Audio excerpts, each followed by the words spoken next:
Hi everyone, welcome to Konaseema కల్పవృక్షం.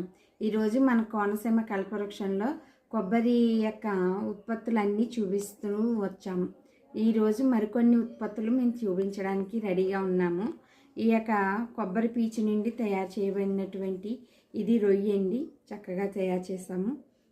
ఇలాంటి బొమ్మలు మన ఇంట్లో పెట్టుకుంటే పర్యావరణానికి ఏ విధమైన కాలుష్యము రాదు కదండి. చక్కగా వీటితోటి మనం నివసించినట్లు కూడా ఉంటుంది, మన పంటలు మనం రక్షించుకున్నట్లు ఉంటుంది. అటు రీతిగానే ఇది ఒక పాట్ అండి, ఉట్టులాగా ఉంది. ఇది మనకు తెలుసు కదా అందరికీ. దీన్ని కూడా మేము లోపల కొబ్బరి కాయతోటి అంటే పీచుతోటి తయారు చేస్తామండి. ఇలా కొంచెం ఊలితోటి కూడా కొంచెం ఫ్లవర్స్ ఇచ్చాము.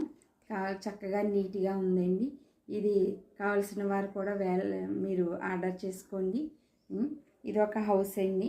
చక్కని పక్షులు నివసించడానికి అనువుగా అది ఎలా అల్లుకుంటుందో అటు రీతిగానే మేము కొబ్బరి పీచుతోటి తయారు చేసామండి. ఇది ఈ విధమైన ప్రోడక్ట్లన్నీ మా దగ్గర ఉన్నాయి. పీచుతో తయారు చేయబడినవి కాబట్టి దీనిలో ఎటువంటి కాలుష్యం ఉండదని మనందరికీ తెలిసిందే.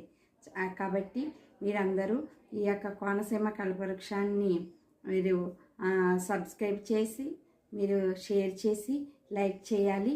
మరి మన కొబ్బరి సంపదని ముందుకు తీసుకుని వెళ్ళడానికి మనం అందరం ఒక అడుగు ముందుకేద్దామండి. Thank you.